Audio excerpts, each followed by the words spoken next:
காலம் அக்கினி வேள்வியிலே கண்மூடித்தனமாக தபாவளத்தில் இருந்தா அழுக்கு கொஞ்சமா இல்ல நஞ்சமா இருக்குமா? அதிகமா இருக்கும். அதிகமா தானே இருக்கும். ஆமாங்க. அதனால அந்த அழுக்காகப்பட்டதை உள்ளங்கையில வைத்து ஓங்கி தப்புகின்ற பொழுது அது தோசை வடிவமாக காட்சி தந்ததாம். சரி. அப்பொழுது அந்த தோசை வடிவத்தின்குள்ளே ஒரு பெண்ணுடைய உருவம் தெரிஞ்சதாம். சரி. இந்த பெண்ணாலத்தான் உலகத்தை உற்பலம் செய்யணும் எண்ணம் கொண்ட அந்த ஆதி பகவான் அந்த அழுக்கை எடுத்துக்கொண்டு திருப்பா கடல் நழுவது ஓங்கி வீசினாராம். சரி. அப்பொழுது ஓம் என்ற பீடம், ஓங்கார சத்தம், 3 மந்திர உபதேச கல்லாட முக்கன் படைத்த பராசக்தி தோண்டினா. சரி. அதனால அந்த 3 மந்திர உபதேச கல்ல நானும் கடைச்சி கல்லிலே தோண்டினேன். சரி. தோன்றியபடியா அந்த ஜென்மத்திலே என்னை ஈன்ற தாயோ ஓம் என்ற பீடம், அந்த சத்தியடா என் தாய். சரி. இருந்தாலும் என் தந்தையார் தெரியுமா? அந்த ஆதி பகவான் என்னை பெற்ற தந்தையார். சரி. ஓ, ஆதி பகவான். உண்மைதான். இருந்த போதிலும் உங்க நாடு என் நாடு. மந்திரி, என் நாடு எங்கே வசிக்கிறேன் சொல்ல வேண்டுமா? ஆமாங்க. ஆகட்டும்.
என் நாடு வெள்ளிங்கிரிடா, வெள்ளிங்கிரி. ஓ, உங்க நாடு வெள்ளிங்கிரி. உண்மைதான். வெள்ளிங்கிரி ஆண்டு வந்தாலும் இருந்தாலும் உங்களுக்கு திருமணம் ஆகிவிட்டதா? மந்திரி, நான் மாலை மணமுடித்த என் மனைவியாலோ பர்வதராசனுக்கு பார்வதி என்ற பெயர். அந்த நற்செய்தி உலகத்தை ஒரு நொடிய சுத்தி வரானே அந்த கழகப்பிரிய நாரதன் என்னிடத்தில் உரைக்க இருவரும் கூடி கலந்து எனக்கோ 2 ஆண் குழந்தை. சரி. ஓ, 2 ஆண் குழந்தை. உண்மைதான். யார் யார்? மந்திரி, அது யார் தெரியுமா? முந்தி பிறந்தவன் கொந்தி விநாயகன் கணேச மூர்த்திடா என் மூத்த மகன். சரி. அதனால எனக்கு அழகான மற்றொரு ஆண் குழந்தை. யாரு? அவன் பெயர் முருகப்பெருமான்டா, முருகப்பெருமான். ஓ, பள்ளியில உட்காந்துக்கிற. ஆமையா. சரிங்க. அது மட்டுமல்ல, நேற்றைய தினத்திலே அக்கினி வேள்வியிலே ஓர் அதிவீர வன்னியன் ருத்திர வன்னியன் பிறந்திருக்கிறான். ஓ, உங்களுக்கு. உண்மைதான். சரி. இருந்தாலும் மந்திரி, நான் எதற்காக வந்தேன், யாரை காண வேண்டும்? என் தேவியாகப்பட்ட பார்வதால இந்த பரமேஸ்வரன் வரவழைத்தார் என்று அது சீக்கிரமாக அழைத்து வருகிறாயா? அப்படியே ஆகட்டும். ஆகட்டும்.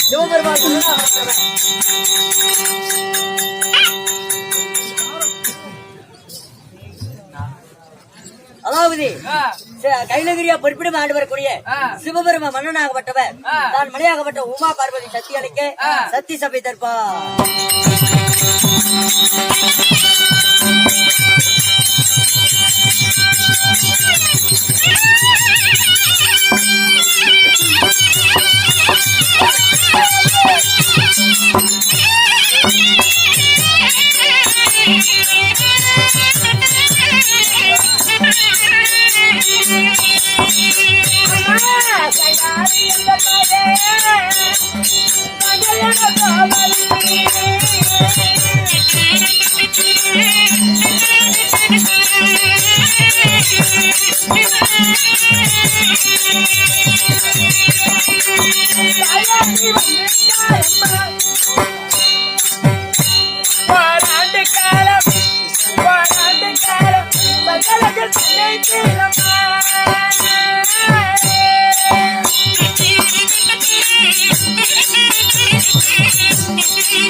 நல்லா இருக்கிறாரு.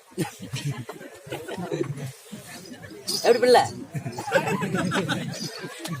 பிள்ளை உனக்கு பிடிக்கலையா? அருமையா பிடிச்சிக்குது. பிள்ளைக்கு என்ன குறைச்சல்?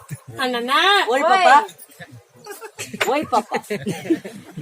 ஏன்னா ஓய் இங்க பாரு, ஏன் பாப்பா அழகான ஒரு பெண்மணி வந்திருக்கிறேன். ஆ, உனக்கு ஏதோ ஆடல் பாடல் ஏதோ தெரியுமா தெரியாதா? எனக்கா நீங்க என்னை பத்தி என்ன கேக்குற? உட்காராத்தா பின்னாடி இருக்கிறீங்க மறைக்கும். அப்படியே கையில பிடிக்கிட்டே நிக்கிற, அதிக மாட்டேன் அப்படியே கையில பிடிக்கிட்டே நிக்கிறாருப்பா.